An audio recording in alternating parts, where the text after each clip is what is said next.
Sawa ka na ba sa kadi-delete ng mga notifications, email sa iyong Gmail? So, halimbawa, mga friend request, mga message na nag-a-appear sa iyong Gmail from Facebook. So, ito ang gawin mo.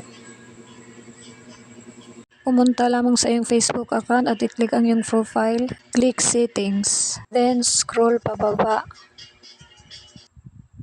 Click the notification. Then, scroll down. Then, click email. Then, i-off mo lang lahat. Depende lang kung anong gusto mong mag-appear na notification sa Gmail mo. If kung gusto mo wala, then i-off mo lahat yung mga naka-on na mga notifications. Sana may naroon po kayong natutunan sa video ito. Thanks for watching. Please like and share.